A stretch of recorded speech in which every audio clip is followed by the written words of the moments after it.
Panganay ka bang anak?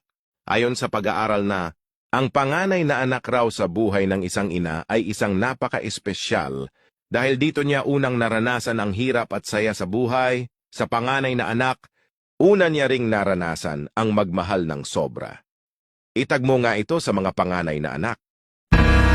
Hindi karera ang buhay, kaya hindi tayo dapat nakikipag-unahan sa iba.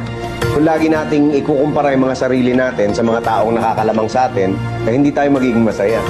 May nagsabi nga na ang pinakamayamang tao daw sa mundo hindi yung may pinakamaraming pera at ari-arian, kundi yung taong kontento na sa mga bagay na meron siya. Huwag kang magtipid sa pagkain.